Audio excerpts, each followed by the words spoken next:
If you have a Paladin on the level 400 range looking for places to hunt, here goes 15 spawns rank of experience. For a quick disclaimer, this is a compilation video, so very short explanation on each hunt. The character used was purchased off Bazaar for these hunts and sold after I was done. Also, I am decent enough with Paladins, but it's not my main vocation anymore, so all the hunts have room for improvements. Lastly, most hunts were done using a bow of Cataclysm and no charms, but I borrow a Soul Bleeder for the best 3 spawns. The recordings also took place before the weapon proficiency update and the change to gold coins weight, which adds higher profit to most of the spawns in the list. With that said, let's begin with the tight spawns at the 2.8kk raw XP range. Starting the list, an old and classic Banuda. This respawn requires a lot of questing, with the AP City, New Frontier, Children of Revolution, and finally the Wrath of the Emperor, which means it's often ignored. All I saw were case hunting here, potentially botting. Regardless of that, on the last floor, the experience was sitting over the 2.7kk,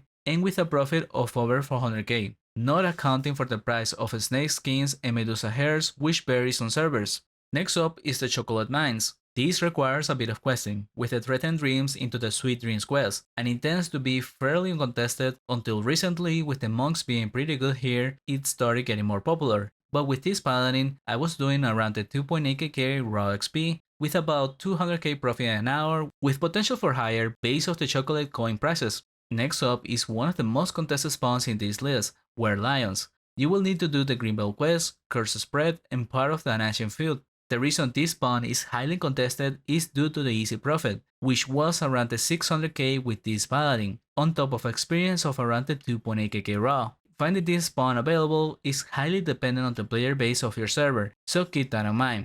Next up is 2 spawns, Were Tigers and Crocodiles. Both of these are located in Oskayat, and you will need to have finished the Greenbelt quest, Curse Spread, and Ancient Field to start off the Paradise Lost, which then gives access to Were Crocodiles and part of the Tigers. You will need to do the first couple missions to fully unlock the Were Tigers. These were a bit hard at this level but doable, and I was doing similar numbers on both spawns.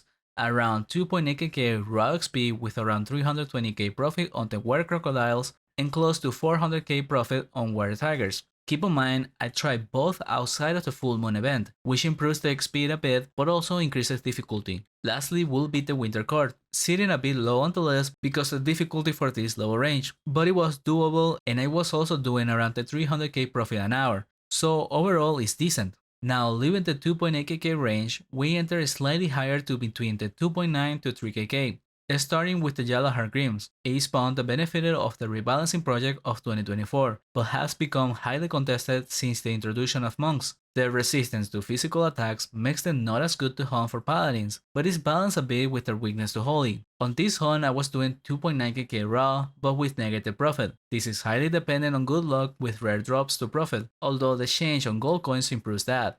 Next up is Ixupan Last Stand. This is the extension to the Ixupan City, part of the Adventurers of Galten and the City of Gold quest. It's mostly hunted by mages, but it's not a bad option for paladins, although it is a bit dangerous to hunt, but it's decent experience and profit, sitting at close 3kk raw and over 500k profit at the hour, and because it's only mages that go there, it's not as contested.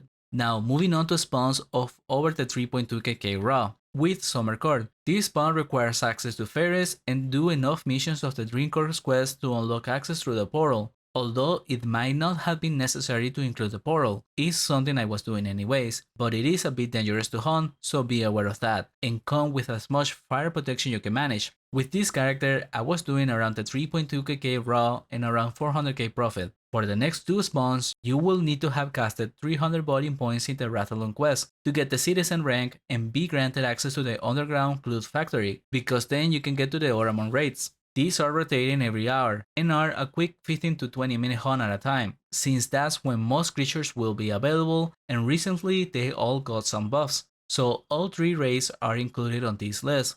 Starting with the East/Minotaur raid. This was the latest to get buffed and is quite decent now. In terms of XP, sits at the lowest with around the 3.2kk raw, and profit also quite low but misleading, since it can get much higher than that depending on the demand and price of the mutant horns and shells. On top of that, all 3 raids have good chances of dropping silver raid tokens, which are about 100k each. After this comes the South or Golden raid. this one is a tiny bit more experienced to around the 3.3k or so, with pretty good profit of 200k per raid. On number 4 is the Rashomon Valley. Because the spawn is not as popular as it used to be, nowadays it's more common to see sites of surrender around, and a paladin at this level can't hunt properly with those around. They can be trapped, but even that is going to be dangerous at this level, so keep that in mind. Also for this hunt, I borrowed a Soul Bleeder and it's the first hunt on the list where I was using charms, but keep in mind the recording also took place before the weapon proficiency. Rest of the set was pretty basic, and investing in slot items will make this hunt easier, because at this level it's quite difficult to hunt, but for the high risk comes decent reward, with an experience of around the 3.8k and 300k profit, which I know better paladins can do higher.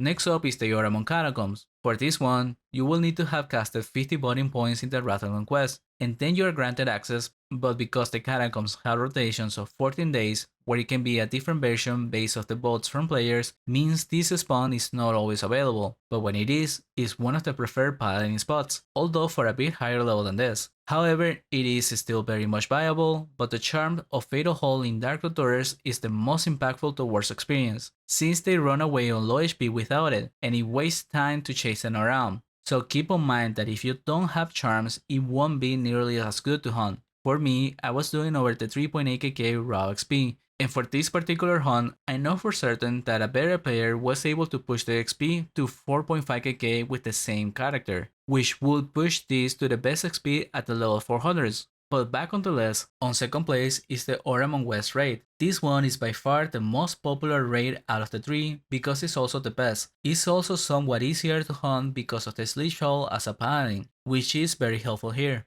With this paladin, I was doing over 4k raw and over 500k profit the hour. Both can be improved a bit, especially the profit with things like raid tokens and the new gold weight change. So definitely consider getting access to the raids if you want alternative hunts. And now in first place, probably the most obvious spawn, the Asura Mirror. This was one of the first spawns I tried with this paladin, and I did pretty bad in terms of experience, with around 3.4k, and I knew that was low, so I had a main paladin player go on the character, and his results were of close to 4.5k raw. Then with his tips and the way of hunting, my own hunt went up to the 4.2k raw. Part of the reason I'm secretive about these hunts is because that will be an independent video coming up, where I will be going into more ways to improve as a paladin, which if you haven't checked the video I did on that topic, you should still check it out. That one was aimed for lower levels, but it's still the base fundamentals of a good paladins, so this second part will be a sort of improvement on that, so please consider subscribing if you don't want to miss it. That's all I got for this video. I also will be making independent videos for each spawns eventually, but that's still a work in progress for now. Thank you for watching and see you on the next one.